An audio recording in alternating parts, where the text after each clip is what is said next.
Bueno, ya buenas tardes. Esta ponencia va a ser en las horas de la mañana, pero con este interesante tema nos hemos extendido. Voy a tratar de ser breve para no cansarnos más, a pesar de que es un tema muy importante. Bueno, muchas gracias. Bueno, está bien. Bueno, así es como también. Bueno, antes que nada, ¿qué puedo decir? Ya han habido expertos en varias disciplinas que han dicho muchas cosas, así que desde mi disciplina, que es la historia, voy a intentar aportar a esto que es el patrimonio sumergido en la ciudad de Cartagena de Indias, que nos pertenece a todos los colombianos. Entonces, para empezar, vemos que Cartagena de Indias es una ciudad rodeada por las aguas con 491 años de historia. Estamos cercanos a cumplir los 500 años, por lo cual no es raro encontrar patrimonio material arqueológico sumergido en nuestras costas, en nuestras aguas. No solo es el mar, sino también lo es la ciénaga y otros cuerpos de agua. ¿Cómo se podrán dar ustedes cuenta? Justamente Cartagena es una ciudad que está rodeada casi que 3/4 partes por agua. Solo hacia el oriente tiene tierra.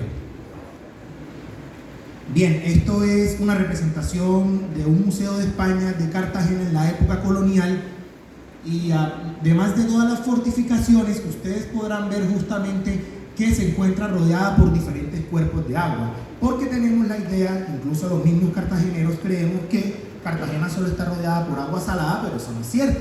Hay agua salobre, que es una mezcla entre agua dulce y agua salada, y también más o menos gracias a los abastecimientos que vienen de montañas arriba, tenemos el agua dulce. Bien, entonces antes de aterrizar, quiero hablar primero de las categorías y los conceptos que quizás algunas personas no tienen claros del todo. Se sabe que existe el patrimonio. ¿Qué es el patrimonio? Está en bien material e inmaterial. El patrimonio material es un bien tangible, físico, que se puede tocar, que se puede palpar, como lo son estas sillas, como lo son obras de arte, como lo son las fortificaciones, entre otros. Por ejemplo, allí de bien patrimonio material pongo a la fortificación del San Fernando, mientras que el bien inmaterial es lo que no se puede palpar, lo intangible. ¿Qué es eso? Los conocimientos, la cultura, la tradición. En esta imagen justamente pongo a esta persona que está en la Escuela Taller de Fortificaciones con los saberes y conocimientos ancestrales que vienen de muchos años atrás y muchos siglos atrás, aplicando estas técnicas para seguir restaurando las fortificaciones que hacen parte de uno de nuestros patrimonios. Bien, patrimonio material arqueológico. Hace referencia a la arqueología. Es una ciencia que nos permite estudiar la evolución de la humanidad, la tecnología, la ciencia, la creación. Los objetos arqueológicos, por ley, según la Constitución, debido a que su valor es incalculable, no pueden ser vendidos, comprados ni exportados. Deben permanecer en el sitio y deben ser cuidados y resguardados. Ahora bien, la imagen que se nos viene a la cabeza cuando hablamos de arqueología justamente es esta imagen de las personas en la tierra desvelando los objetos, o tipo Indiana Jones, todo lo que la cultura popular nos ha vendido. Y este tipo de arqueólogo, la arqueología en tierra, es conocida como la tradicional. Por otro lado, tenemos la arqueología subacuática, que ha recibido nombres como la arqueología náutica, submarina, hidroarqueología, entre otros tipos de nombres a lo largo de la historia. Bien, la arqueología marítima y náutica, como hoy la conocemos, justamente viene de los años de 1940 en adelante, que es cuando se desarrollan en pleno los equipos tradicionales con los que hoy se hace esta tarea. Además, el primer arqueólogo conocido como el padre de la arqueología náutica o subacuática fue George Bach, que en los 60 empezó a usar términos como la arqueología subacuática, aunque luego se arrepiente en los 90 y en los 2000, porque ustedes saben que, al igual que como pasó en la historia de los anales en Francia, que primero era una sola categoría y luego se fue diversificando, porque las ciencias humanas y la humanidad en general tiene la costumbre de que cada ciencia la ha ido diversificando. Me dirán ustedes, por ejemplo, que antes las ciencias estaban muy encasilladas, cada una, y hoy en día, con todo el tema de la interdisciplinaridad, la ciencia es lo que ha ido expandiéndose hacia otros lugares. Entonces, hasta ahora sabemos que tenemos conceptos básicos como explicamos, que es patrimonio, número 1, material, número 2, arqueológico, número 3 y subacuático, número 4. Entonces esto nos lleva a lo que es el patrimonio sumergido. El patrimonio sumergido, el cual hemos estado orbitando desde la historia, la arqueología, la geografía, la oceanografía, entre otras ciencias, nos llevan justamente a mayores profundidades, nunca mejor dicho. Bien, antes de eso hay que hablar de la ley de patrimonio. La ley de patrimonio sumergido tiene como objeto establecer las condiciones para proteger, visibilizar y recuperar el patrimonio cultural sumergido, así como ejercer soberanía y generar conocimientos científicos sobre el mismo. Entonces tenemos el ideal popular de que el patrimonio son pues estas monedas, estos tesoros, estos barcos piratas y todo el ideal que en parte nos han vendido desde la literatura, desde el cine, que tiene bastante de cierto, para ser realista. Por ejemplo, algo que no asociamos al patrimonio subacuático o sumergido justamente son elementos que nosotros no esperamos que estén allí, como lo son los aviones, ciudades, tanques de guerra, entre otros. Por ejemplo, aquí se puede ver a Port Royal o Puerto Real anteriormente cuando estaba con España, en Jamaica, que fue hundida por un terremoto en 1692. 2/3 partes de la ciudad terminaron bajo el agua, casi que intacto, y es uno de los grandes patrimonios sumergidos de la humanidad, al igual que de pronto los siniestros que han ocurrido con aviones que han terminado en el fondo del mar. Bien, ¿a qué nos lleva todo esto? Justamente la conservación material del patrimonio es algo que nos trae beneficios.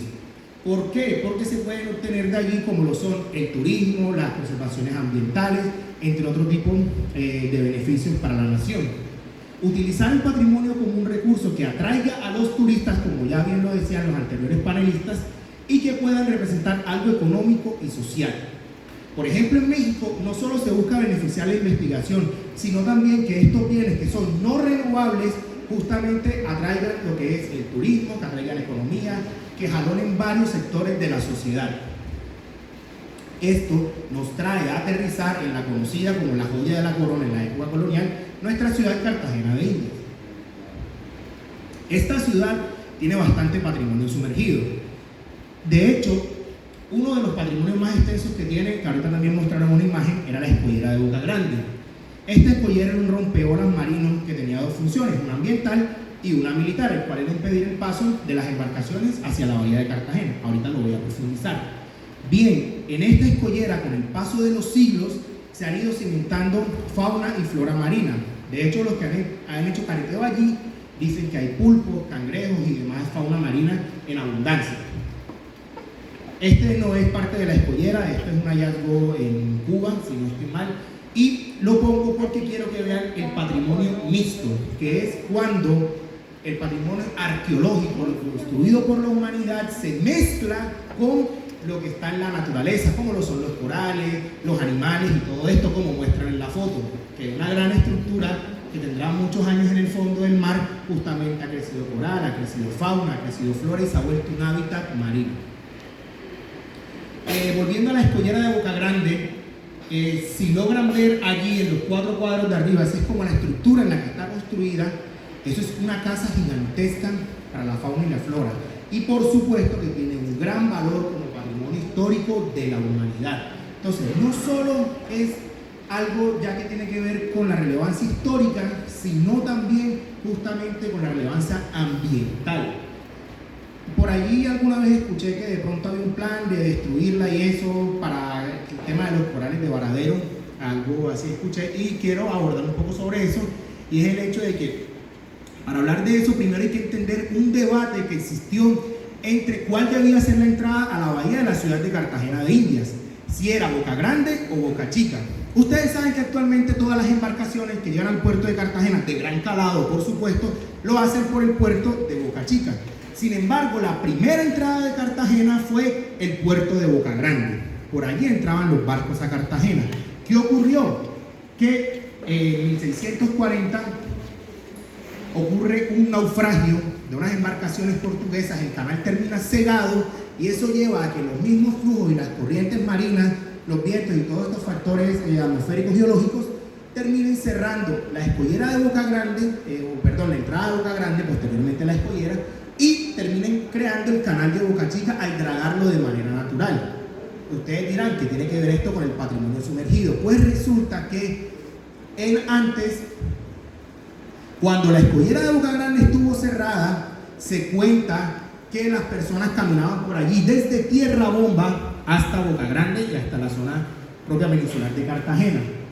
¿Qué pasa con esto? De que seguramente en esas caminatas, en lo que demoraban yendo, podrían haber dejado rastros, podrían haber dejado material arqueológico, habría que investigar la verdad. ¿Y qué ocurre también con esto? De que ese naufragio que está allí, bueno, que estuvo, que fue en 1640, por el cual Boca Grande termina cegada, nos pone a pensar, bueno, ¿qué pasó con esas embarcaciones? Esas embarcaciones no las recuperaron del todo. ¿Cómo sabemos eso? Porque la historia nos dice que justamente Boca Grande termina cerrada casi un siglo por los cascos de arena que quedaron enterrados allí. ¿Qué se hicieron esas embarcaciones? Bien, entonces, pensando desde otra perspectiva sobre este patrimonio, cómo conservarlo, esta mezcla que hablábamos ahora de la humanidad, del hombre, hoy en día está la escollera de Boca Grande, que es eso que está allí, de submarina. Allí se puede hacer careteo. Ahorita igual les voy a dar más explicación de cómo está la reparación y el estado actual de este monumento. Y justamente se encuentra que las personas que van allí pueden hacer careteo, buceo, usualmente lo hacen de la mano de los habitantes de Tierra Bomba, y se ha convertido en una especie, y lo digo entre comillas porque yo no soy biólogo ni oceanógrafo, ustedes me disculparán, lo digo entre comillas, de una especie de barrera de coral. Varias veces he escuchado ese término, que gracias a los años que han estado allí, la fauna y la flora que se ha acentuado en el lugar han creado este rico ecosistema. Y el Estado, según a nivel de arquitectura, según Alfonso Cabrera en su tesis doctoral, dice que está mantenido pendiente de arqueología o restauración monumental de nivel 1. Además de que deben tomarse medidas contra el cambio climático, porque la edificación, claro, ya tiene va para 300 años, está bastante debilitada, y se observan las trazas debajo de Boca Grande. Ahora bien, bueno, quizás no se logra apreciar un poco por el tema de la luz, pero allí en ese sector, no sé si logran ver como unas especies de piscinas, y ahora lo vamos a ver con más claridad en otra imagen. Eso, justamente, gracias. Justamente eso es la escollera de la Marina. Esa fue otra gran obra hidráulica también construida por Antonio de Arévalo, la cual hoy en día permanece allí y nos ha mantenido a salvo durante casi 300 años de que Cartagena sufra grandes impactos marinos. Bien, esta obra fue construida, destruida y reconstruida durante 150 años hasta que se le halló una solución definitiva. ¿Qué pasa? De que en este tramo de muralla, ¿por qué también traigo a colación la escollera de la Marina? Porque allí fue destruido tramos de muralla, fueron destruidos estacadas, fueron destruidos casas, parte de los conventos, entre otras edificaciones que seguramente todos esos rastros arqueológicos subacuáticos o de patrimonio sumergido, gran parte de eso aún debe permanecer allí. ¿Por qué no se excava? Bueno, seguramente, no sé, podría traer otras consecuencias. Esa escollera donde ustedes la ven nos terminó salvando a nosotros como ciudad de Cartagena, según cuentan los ingenieros militares de la época, de terminar siendo una ciudad patrimonio sumergido, porque hay algo que pasaba mucho antes, y es que en Cartagena ocurrían algo llamado temporales o nortes, y eran tormentas y huracanes devastadores que arrasaban básicamente con toda la ciudad. De hecho, en uno de los informes de los ingenieros militares se cuenta que una de esas tormentas fue tan vasta que terminó adentrándose 3 y 4 calles en el norte de la ciudad. Recuerden que Cartagena era una ciudad ciertamente pequeña, rodeada por las murallas. No es la Cartagena que conocemos hoy en día, extramuros. ¿Qué ocurre con eso? Gracias a la escollera de la Marina, el mar no pudo seguir avanzando y Cartagena se mantuvo a salvo por el sector norte. Si no, vuelvo y cito a los ingenieros militares de la época, seguramente estuviésemos sumergidos. Hoy en día sí se ve la escollera. Bueno, esta es una foto más o menos reciente, ustedes lo ven por la calidad de la imagen, pero es esa sombra que se ve allí, allá en el fondo. Gracias. Toda esa sombra que ustedes están viendo allí es la escollera de la Marina. Se encuentra ubicada sobre la avenida Santander. ¿Y ¿en qué estado se encuentra actualmente? Pues bueno, el estado en el que se encuentra actualmente es que allí no se puede hacer careteo ni ningún tipo de actividad recreativa porque las corrientes o las resacas son demasiado fuertes. Esto lo comprobó muy amablemente el barón de Poitiers en su ataque a Cartagena en 1697, cuando envió unos botes con unos tripulantes para asaltar a Cartagena por ese sector y terminaron todos muertos. Se ahogaron porque en ese sector evidentemente no se puede hacer ningún tipo de navegación debido a las corrientes que son muy peligrosas. Bueno, la diapositiva anterior también decía de que, al igual que Boca Grande, se encuentra en restauración monumental de nivel 1 y debe ser protegida ante el cambio climático. Entonces, para contabilizar el tema de muros subacuáticos, murallas sumergidas, se sabe que en Cartagena hicieron 8 kilómetros de muralla para defensa contra el mar, exclusivamente con ese uso, y los otros 5 que fueron destruidos, entre eso lo que les contaba de la escollera de la Marina. Bueno, aquí hay un cañón, hay una mantarraya, o una raya, no soy tampoco zoólogo, la verdad. Y bueno, pensémonos desde el patrimonio sumergido ese cañón. ¿Qué hace allí un cañón? ¿Cómo llega allí? ¿De dónde venía? ¿Venía de España? ¿Venía de algún otro lado de Europa? ¿Venía del Caribe? Justamente lo que debemos pensarnos también en las relaciones humanas del patrimonio sumergido es que detrás de esos objetos habían personas, habían historias, había gente que tenía una historia, tenía una familia, tenía un rol en la sociedad y justamente son los causantes o los artífices que gran parte de esos objetos llegaran al fondo del mar. Esto se debe pensar como en estrategias para cuidar este patrimonio, por ejemplo, los cañones, bueno, en el caso del Galeo San José, todos los hallazgos arqueológicos. ¿Cuáles son las estrategias que debemos implementar con respecto a ello? También cerca de la escollera de Boca Grande se encuentran unos hornos y unos tejares jesuitas que eran más o menos en ese estilo. Pues bueno, no están sumergidos porque eso es una maqueta. Además de esto, en la isla de Tierra Bomba, bueno, justamente ahorita les hablaba de San Fernando, se tiene o se tenía, no tengo la información clara, pensado construir un museo, el Museo de Oficios, no sé en qué va eso. Y además recordemos que Cartagena tiene sitios arqueológicos que por lo general no han tenido intervención humana, o sea que están en el mejor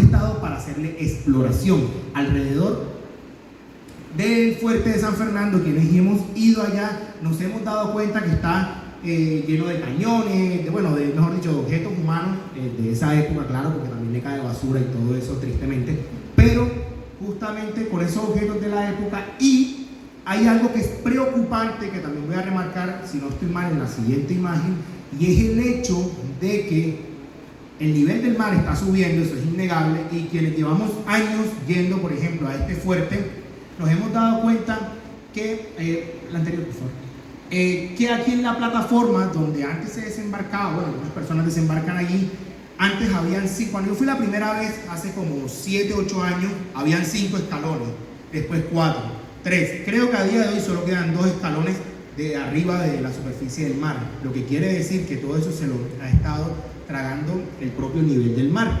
Y justamente para ese mismo camino va su vecino, el fuerte de batería San José, que años antes, cuando incluso se hizo la restauración y todo esto, estaba bastante bien ubicado, pero ahora quienes hemos ido nos hemos dado cuenta que poco a poco el mar se ha ido tragando esta fortificación. Y es algo innegable que varias zonas de Cartagena, de a poco, y sobre todo las peninsulares, empiezan a desaparecer producto del nivel del mar. ¿Qué falta para que el tema logre un mayor interés? ¿Qué falta para que nos atrape?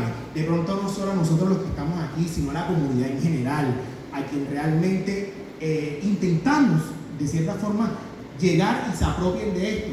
Bueno, justamente que los miembros de la comunidad, para el mantenimiento y protección de estos lugares y objetos, que el turista vaya y conozca, que se apropie, que lo sienta suyo, que genere una identidad con esto. ¿Por qué? Porque la conexión con la comunidad que los rodea es vital, porque esas personas son los custodios de esos patrimonios, son quienes los cuidan, son quienes los viven. Y además, como decían ahorita los panelistas y como lo decía también el contraalmirante, justamente se puede aprovechar de forma económica. Eso también ayuda a jalonar el tema de movida de dinero, de economía, no invisibilizar a la comunidad. Una crítica que se le ha hecho siempre a estos proyectos, por fortuna eso se ha corregido, es que antes llegaban, tomaban las fotos, venían, exploraban y a la gente no le preguntaban nada, no le entrevistaban, dejaban de lado a las personas quienes realmente son los más cercanos a ese patrimonio, que son los primeros que deberíamos tener al lado, y justamente a esas personas se les estaba dejando relegadas del proceso. El siguiente, por favor. Siguiente, por favor. Gracias. Bueno, esto es Yonaguni, es en Japón, lo pongo como imagen de referencia. Cartagena cuenta con fortificaciones que aún no han sido descubiertas. Cartagena tiene bastantes hallazgos e incluso hay un mapa que ahorita lo vamos a ver como de puntos, posibles puntos arqueológicos subacuáticos que existen aquí, incluso arqueológicos en tierra. Hay cosas que de pronto no hemos descubierto y esto debe ser resguardado bajo un plan especial de protección del paisaje fortificado de Cartagena de India, inventarios, materiales encontrados. Yo tengo entendido que ese plan se ha venido adelantando con los años, una especie de inventario de todas las fortificaciones y de todo el patrimonio subacuático que existe en la ciudad.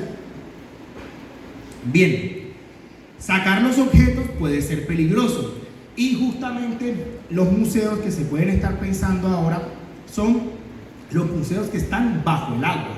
Por ejemplo, llevar a la gente allí. ¿Quiénes ganan de eso? Ganan toda la comunidad, gana el lanchero, gana el que vende las caretas, gana el de la gaseosa, el del almuerzo, ganan también todas las personas que están, digamos, implicadas en este proceso. Y eso justamente, el siguiente, por favor. Y eso justamente tenemos que hacerlo identificando los sitios principales. Esto lo escuchaba hace años en una conferencia del profesor del Cairo, hace 4 o 5 años más o menos, en una conferencia en pandemia. Él hablaba de todo esto, de la importancia de incluir a la comunidad en esto. ¿Cómo podemos hacerlos partícipes? Porque claramente, seamos honestos, si a la persona le están ayudando con el bolsillo, claramente se va a involucrar porque está comiendo de allí, está la necesidad. Está también el dignificar esa vida, como yo le explicaba ahorita el contraalmirante, no de pronto estar pensando en delinquir o algo, sino una estabilidad económica, social, estar tranquilo por medio de una actividad que les genere ganancias, que ustedes saben que se puede encontrar fácilmente en el turismo, como lo hemos visto en Cartagena, que aquí llegan bastantes turistas todos los años y parte de los dineros que corren por esta ciudad son justamente divisas que ellos traen de afuera. ¿Qué sitios principales hay de arqueología subacuática? Bueno, hay unas baterías colaterales en tierra bomba, unos grafitis históricos, que es pintura mural, las haciendas de Santa Ángel y San Bernabé y el propio Galeón San José. De hecho, estos días yo he hecho parte del Campus 48 con una mesa, ahorita cuando el contraalmirante mostraba esos niños, justamente son mis estudiantes. Casualmente estaba Anis, María José, ellos son mis estudiantes y estamos en la mesa número 2 que se llama Patrimonio Sumergido. ¿Qué buscamos con eso? ¿Qué buscábamos enseñarles? Bueno, primero el tema de la responsabilidad, todo el tema de valores. Ustedes saben que cualquier ciencia depende de los valores, pero también hablábamos con ellos justamente las preguntas que nos hacíamos al inicio. ¿Qué es patrimonio? ¿Por qué es material? ¿Por qué es arqueológico? ¿Por qué es subacuático? Y justamente el Galeón San José es uno de los patrimonios más grandes que tenemos los colombianos, que tenemos que seguir explorando, claro, y hacer, como lo decía el capitán ahorita, el capitán Monroy, de que las personas en cualquier lugar del país están pendientes de eso. Ellos venían, por ejemplo, de zonas como el Guaviare, Guainía, de Arauca, bueno, venían de diferentes lugares, me contaban, y me han dicho que sí, que de lo poco que han escuchado de aquí de la costa es el Galeón San José. Entonces, eso es un buen indicativo para nosotros.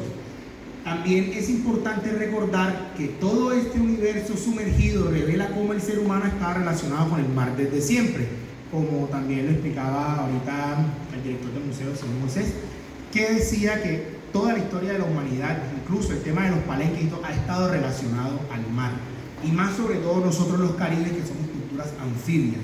Nosotros no nos podemos pensar solo en la tierra, sino en el espacio del mar. Estos son unos mapas que hablan de algunos posibles lugares, incluso algunos confirmados, donde hay restos arqueológicos. Y aquí también es donde están embarcaciones hundidas. Por ejemplo, esta zona de aquí, donde se ven varios barcos hundidos, entre ellos 5 o 6, que fueron en el ataque de Edward Vernon cuando Blas de Lezo y el virrey Eslava decidieron hundir todos los barcos para taponar el canal. No lo lograron porque los ingleses fueron muy rápidos y jalonaron los barcos, los remolcaron y no dejaron que se cegara el canal, sino probablemente fuésemos tenido muchos más problemas. Siguiente, por favor. Bueno, este es otro mapa también que lo pueden encontrar en internet y habla de los posibles naufragios, por ejemplo, en San Felipe, embarcación mercante, la bahía de Cartagena. Bueno, incluso las personas que trabajan en la batimetría y la escenografía los habrán visto, ya se habrán chocado con ellos, todo eso. Entonces, esta es una reflexión que hago desde el Laboratorio de Investigación Histórica en Estudios Coloniales, donde estamos con los becarios pensando y decimos, bueno, sí, mira, por ejemplo, el trabajo del historiador, que es mi caso, soy historiador de pregrado hasta el doctorado, no decidí estudiar más allá porque realmente me gustó fue la historia, pero uno también puede hacerse la autocrítica, y es cierto que el trabajo del historiador es de estar solo. Por ejemplo, yo puedo tener a mi compañero al lado y decirle, hey, mira el chisme que encontré aquí, mira lo que encontré en la historia, encontré esta fuente, encontré esto. Pero más allá de eso, el proceso de escritura, el proceso de pensar, interpretar la fuente se hace en solitario. Entonces, esas categorías históricas, la historia social, económica, militar, naval, todo este tipo, se hace en solitario. Por eso es que en el laboratorio también hemos tenido la iniciativa de no enfocarnos en un solo tipo de historia, sino estar en diferentes tipos de historia, porque si bien es cierto no somos arqueólogos, ojalá, ingenieros, oceanógrafos, todas estas ciencias, sí podemos desde la historia diversificar la investigación y el conocimiento. Entonces hay alguien que entiende de historia económica y te dice, no, mira, lo que pasa es lo que tú estás estudiando de historia militar, yo te puedo ayudar con estos datos que, por ejemplo, eran las cuentas fiscales. Entonces eso le da a uno más visión. Así como se hace desde la historia, también se puede hacer, claro, desde otras disciplinas. Bien, entonces un mexicano llamado Andrés, que una vez nos hizo una ponencia, hablaba de esto. Para hacer historia se necesita una serie de herramientas. Imagínense ustedes reparando un reloj con un solo martillo, seguramente arruinarían el reloj. Para repararlo deben tener una serie de herramientas específicas para poderlo hacer. En este caso, cada ciencia tiene las llamadas ciencias auxiliares, o sea que se vale de esas ciencias para hacer su trabajo. En el caso de nosotros en la historia, pues tenemos la geografía, arqueología, paleografía, antropología, ingeniería, entre otras ciencias. La importancia de las herramientas interdisciplinarias, que es lo que nos convoca hoy aquí, que es lo que hizo que este evento fuera posible con todo este panel de expertos gigantesco, que cada uno es justamente un avanzado en su tema, es que aprender a juntar el conocimiento que tienen las otras personas para poder acoplarlo a algo real y no de pronto preguntar algo específico y seguir trabajando. Por ejemplo, yo estudio historia de las fortificaciones y yo voy y le pregunto a un arquitecto, bueno, ¿esto cómo es? Y él me explica, no, mira, es que esta piedra va aquí y se pone sobre esta y una estaca de madera. Y yo me quedo solo con ese conocimiento. Qué bonito sería yo poder ir y decir, oye, mira, te quieres juntar en el proyecto, me puedes ayudar. ¿Por qué? Porque con la visión desde otra perspectiva que él me va a brindar, seguramente va a haber cosas que yo no veo. Porque los historiadores, por desgracia, básicamente trabajamos solo las fuentes primarias y secundarias, esas fuentes escritas en papel. Nosotros no vamos a trabajo de campo, nosotros no somos los que salimos a asomarnos en la muralla para ver qué le pasó, nosotros no hacemos eso. Entonces es necesario para llevar a cabo grandes proyectos y no quedarnos solo en artículos, ponencias y este tipo de cosas que son necesarios, pero eso no le llega a la sociedad, eso no llega a la gente del común. Un artículo no lo lee sino prácticamente los académicos y poco más. ¿Qué tenemos que hacer? Hombre, sacarlo en un formato de video, hacer eventos, socializarlo, justamente para que las personas se interesen por este tipo de cosas. Por ejemplo, esa imagen que está ahí, ahí están unos ingenieros, un virrey y un gobernador. Y vemos cómo desde la propia época colonial había esta interdisciplinaridad. Como un ingeniero, un político y un militar se juntaban para poder gestionar todos los recursos y todas las cosas que fuesen necesarias en el momento. Por ejemplo, la construcción de una edificación, el ingeniero hacía los planos, El gobernador era el que pedía el dinero, hacía la gestión monetaria, por supuesto, como decimos ahora, el que ponía la cara, y el virrey seguramente era que por medio de su poder y su influencia aceptaba los pagos para que se los enviaran a ellos para trabajar. También se está hablando ahora no solo de la interdisciplinaridad, sino de la del transdisciplinar, pero bueno, eso lo veremos en otra ocasión realmente porque es un contexto bastante largo. Quiero ir cerrando mostrando estas dos maestrías en la Universidad de Cádiz, una de ellas que son, pues, nos atañen a nosotros en este tema, y es máster en arqueología náutica y subacuática. En la Universidad de Cádiz existe ese máster. ¿Y qué quiero que veamos? Pues realmente primero el tema del perfil de acceso. Titulaciones preferentes, como podrán ver, es un perfil bastante amplio, aceptan humanidades, bellas artes, antropología, geografía, biólogos, geólogos, químicos, una infinidad de ramas, porque a lo que le están apuntando ahora las ciencias es a la interdisciplinaridad. Se han dado cuenta que para llegar a niveles más altos, como lo son la maestría y el doctorado, no se pueden quedar con un solo conocimiento. Hace falta abordarlo y enfrentarlo desde varios frentes para poder llegar a un conocimiento más amplio. La verdad absoluta pues nunca la iremos a tener, pero tratar de llegar lo más cercanos a ella. Salidas profesionales, bueno, una infinidad de campos en los que salir. El segundo máster, llamado Patrimonio, Arqueología e Historia Marítima, ¿cuál es el perfil de acceso? Lo mismo: historia, humanidades, geografía, filosofía, antropología, artes, comunicación audiovisual. Este tipo de ciencias que son interdisciplinares, que como nos hemos dado cuenta en el día de hoy, todos podemos llegar a un punto en común. En este caso lo que nos aborda es el patrimonio sumergido. Aquí se sentaron una serie de expertos en sus disciplinas para hablar de un tema en común. ¿Qué es lo más importante?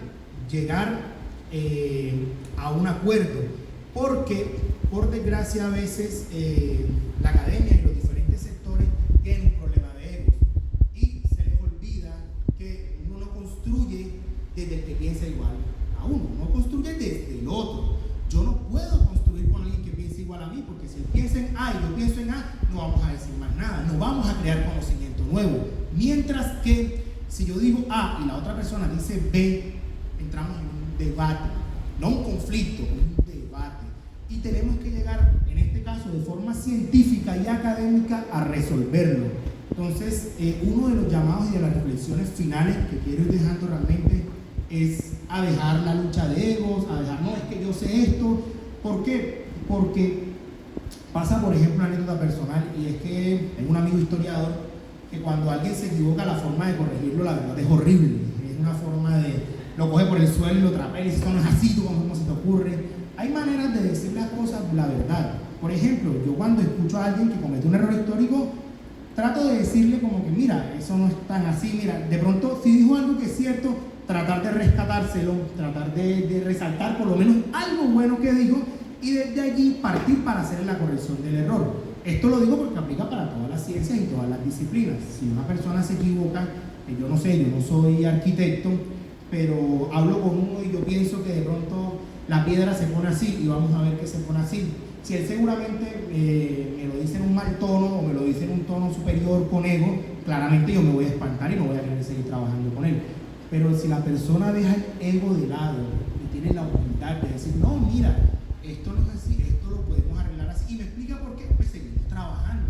Eso es de las reflexiones finales que quiero dejar de esta ponencia, que hay que dejarnos, quizás tenemos que tener un poquito más de tacto, un poquito más de tacto al decir las cosas para poder construir en conjunto, porque también tenemos que tener el entendimiento de que las personas no saben lo que sabe uno.